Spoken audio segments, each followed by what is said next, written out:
दोस्तों, welcome to my YouTube channel. स्वागत है आप सभी का हमारे YouTube channel super hit knowledge 372 में। और आज हम आपको बताने वाले हैं कि पापमोचनी एकादशी व्रत कब रखा जाएगा इस साल 2025 में।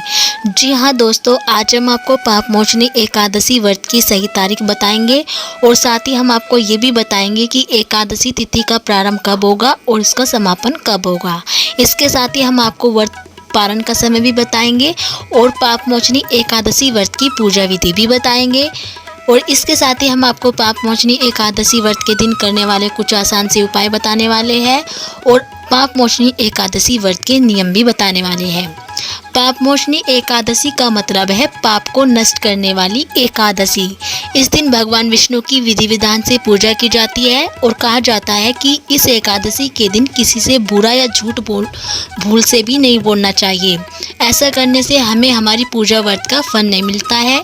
हिंदू पंचांग के अनुसार चैत्र मास की कृष्ण पक्ष की एकादशी तिथि को पापमोचनी एकादशी मनाई जाती है और इस साल पापमोचनी एकादशी 25 मार्च को मनाई जाएगी। माना जाता है कि इस दिन व्रत रखने और भगवान विष्णु की पूजा करने से उनका खास आशीर्वाद मिलता है। जी हाँ दोस्तों, हमने आपको ये तो बताया कि पापमोचनी एकादशी व्रत 25 मार्च को रखा जाएगा, लेकिन अब जान लेते हैं कि पापमोचनी एकादशी तिथि कब प्रारंभ होगी और कब इसका समापन होगा। चैत्र मास के कृष्ण पक्ष की एकादशी तिथि का प्रारंभ 25 मार्च को सुबह 5:05 पर होगा और वहीं इस तिथि का समापन 26 मार्च को सुबह 3:45 पर होगा। इस प्रकार पापमोचनी एकादशी का व्रत 25 मार्च को रखा जाएगा। आइए जानते हैं कि व्रत का पारण समय क्या होगा। पापमोचनी एकादशी के व्रत का पारण 26 मार्च को सुबह 6:17 से लेकर 8:45 तक के बीच में आप कर सकते हैं। ये जानते हैं कि पापमोचनी एकादशी व्रत की पूजा विधि क्या होती है। पापमोचनी एकादशी के दिन सुबह ही स्नान करें और उसके बाद व्रत का संकल्प लें।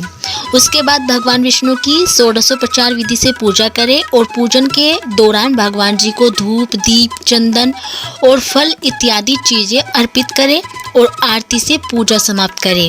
इस दिन किसी भिक्षुक या किसी जरूरतमंद इंसान या ब्राह्मणों को दान और भोजन अवश्य कराना चाहिए।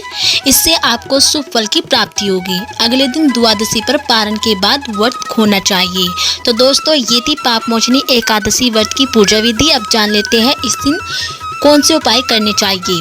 आर्थिक समस्याओं से छुटकारा पाने के लिए एकादशी के दिन शाम के समय भगवान विष्णु के समक्ष घी का दीपक जलाएं और साथ ही भगवान जी को बेसन के लड्डू तुलसी डालकर भोग लगाएं और भोग लगाने के कुछ देर बाद उन लड्डू को प्रसाद के रूप में बांटें।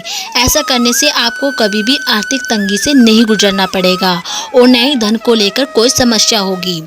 बच्चों की तरक्की के लिए पापमोचनी एकादशी के दिन भगवान विष्णु की पूजा करते समय अपने बच्चों को साथ बैठाएं और इस दिन से रोजाना 12 दिनों तक चंदन घिसकर उनके मस्तक पर लगाएं। ऐसा करने से आपके बच्चों का ध्यान पढ़ाई पर लगेगा और भविष्य में आपके बच्चों की तरक्की भी सुनिश्चित होगी। आइए जानते हैं कि एकादशी व्रत के नियम क्या होती है, कि एकादशी के दिन क्या नहीं करना चाहिए।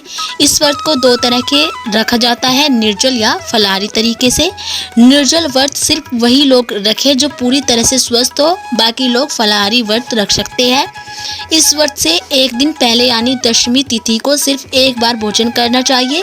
इस दिन सिर्फ सात्विक भोजन का ही सेवन करना चाहिए। एकादशी तिथि को सुबह के समय पर ही भगवान विष्णु का पूजन करना चाहिए, शुभ माना जाता है। तो दोस्तों, ये थे एकादशी व्रत के नियम। यदि आपको हमारी जानकारी अच्छी लगी हो तो प्लीज़ हमारी वीडियो को लाइक करें और चैनल को सब्सक्राइब करना ना भूलें।